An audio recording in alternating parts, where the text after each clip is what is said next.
नमो नमः। संस्कृत ज्ञान शिक्षा में आप सभी का हार्दिक अभिनंदन है। प्यारे दोस्तों, प्यारे विद्यार्थियों, आज मैं अमृतम संस्कृत पाठमाला प्रथमो भाग है क्लास 6 का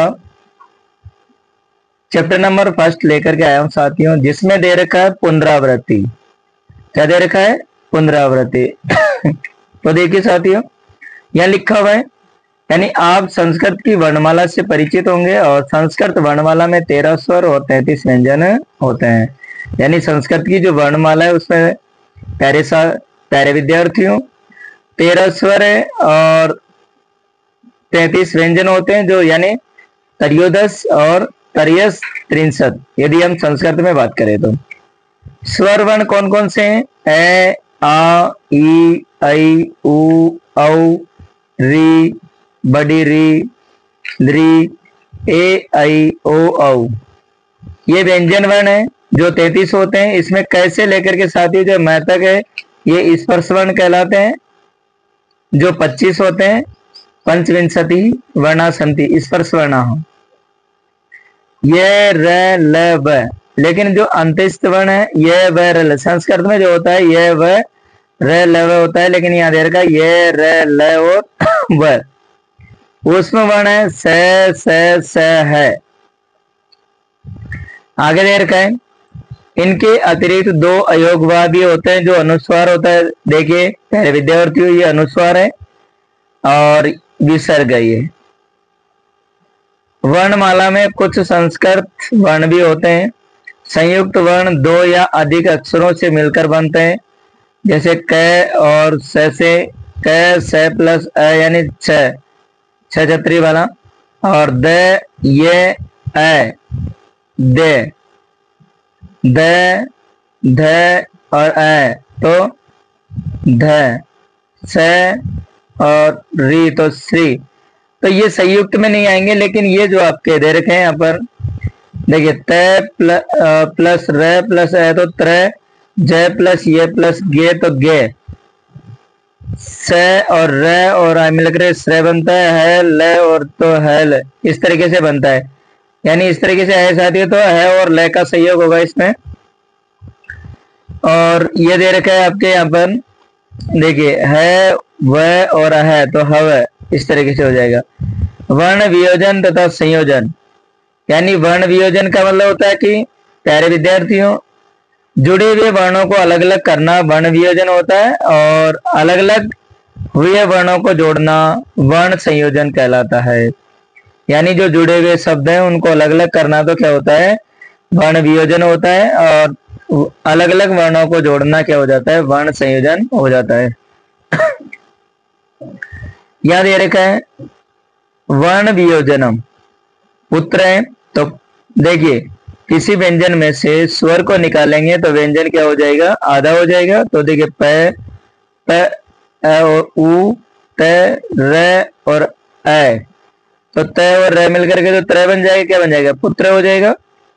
विद्यार्थी तो व, ई, द, ये, आ, र, थ और ई।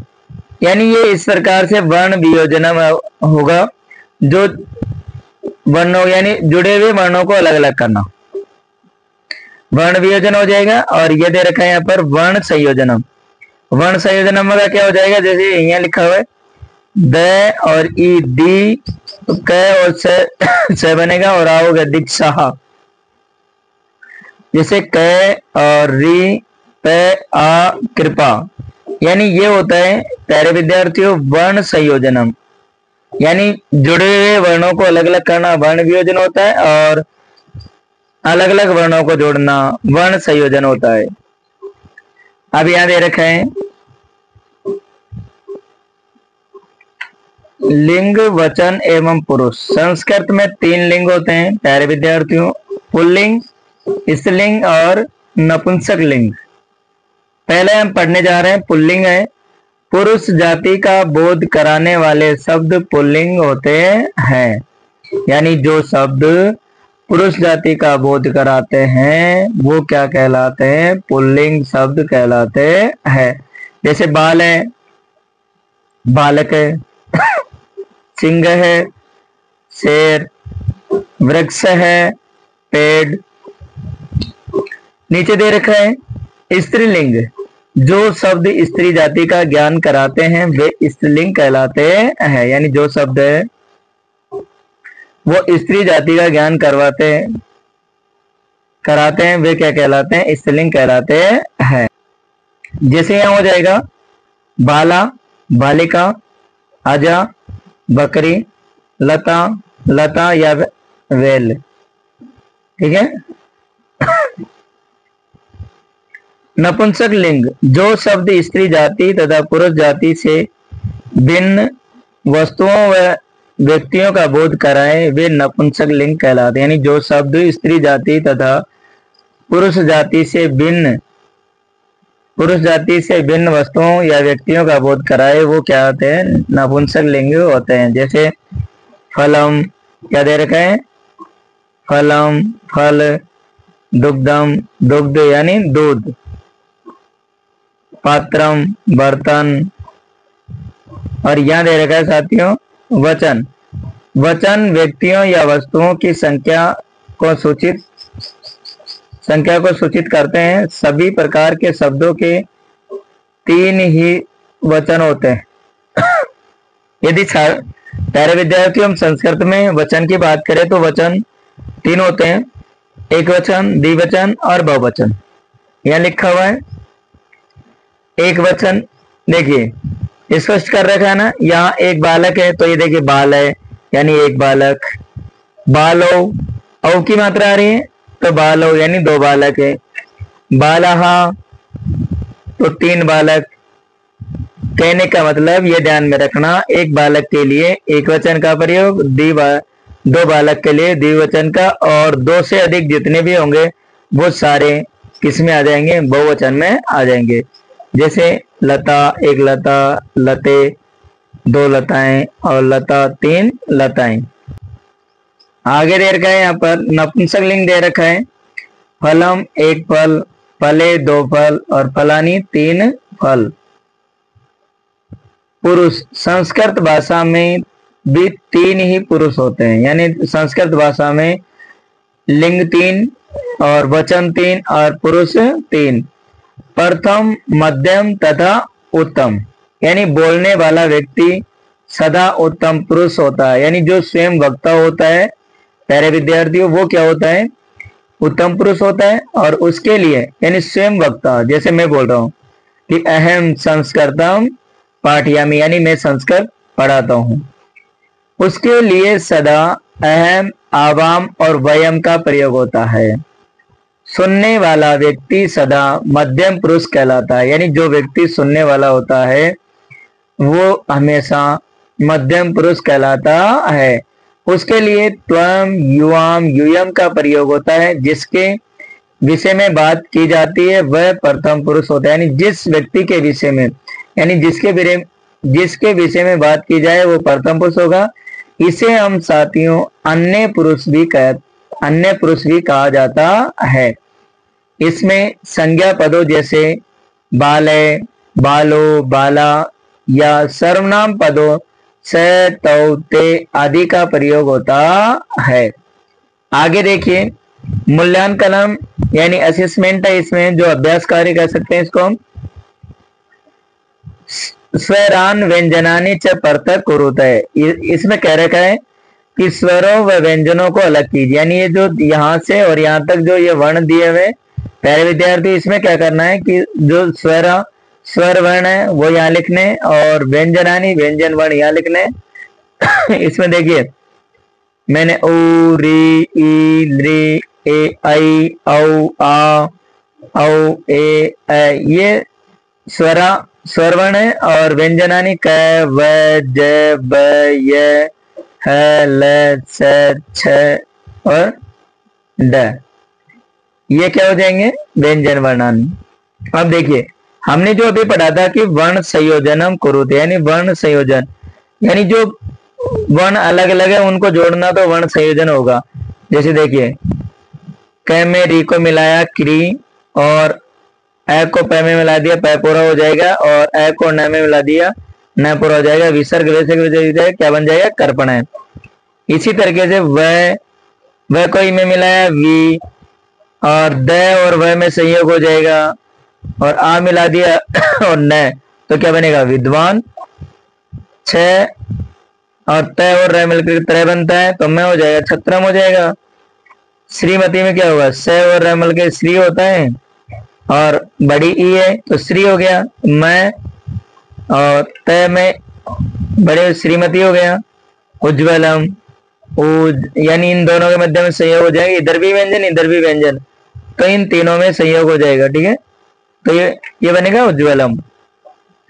आगे हम बात करें प्यारे विद्यार्थियों, वर्ण वियोजनम। वर्ण वियोजन मतलब होता है कि जो वर्ण, जो शब्द जुड़ा हुआ है, यानी जो वर्ण जुड़े हुए हैं उनको क्या करना होता है, अलग अलग करना होता है।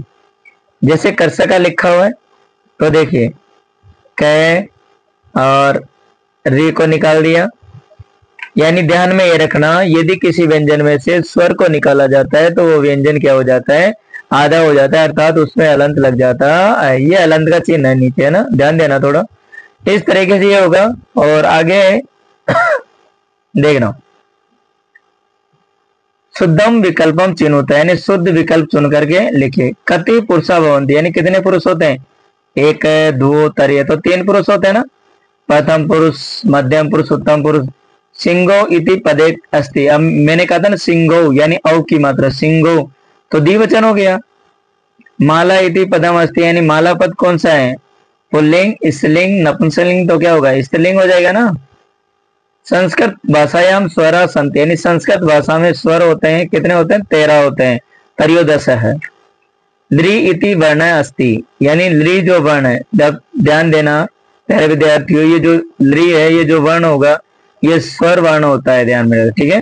पुष्पाणी तेत्र वचन है, पुष्पाणी में कौन सा वचन होगा, देखिए नपुंसकलिंग शब्द है, और इसके चलते ना पुष्पम पुष्पे पुष्पाणी, प्रथमा पुष्पम पुष्पे पुष्पाणी द्वितीय, तो ये बहुवचन वाला रूप है, राइट आंसर।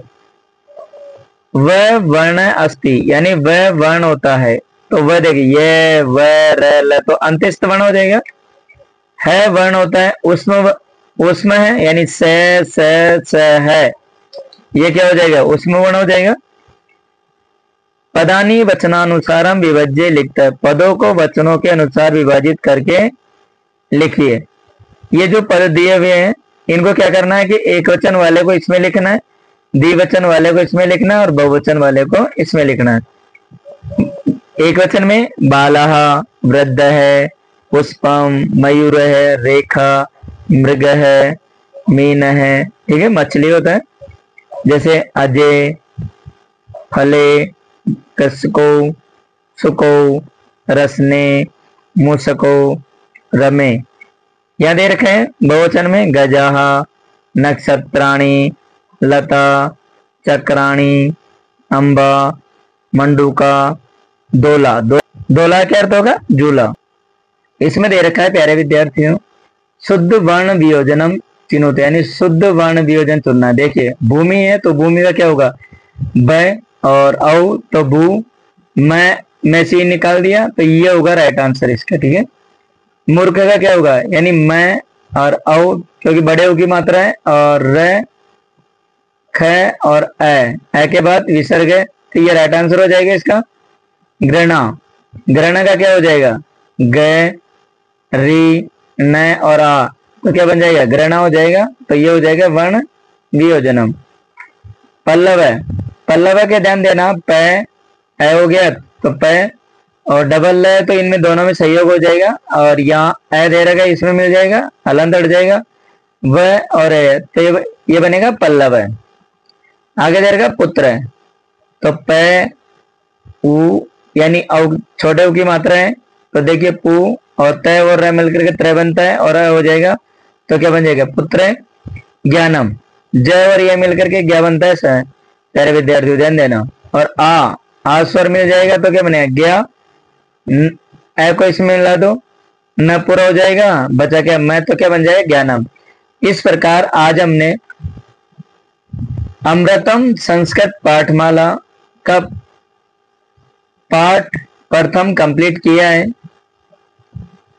यदि प्यारे विद्यार्थियों आप मेरे चैनल पे नए हैं तो मेरे चैनल को लाइक शेयर और सब्सक्राइब करना ना भूलें। मिलते हैं प्यारे विद्यार्थियों अगली क्लास में, अगले वीडियो में। तब तक के लिए जय तु भारतम, जय तु संस्कृतम।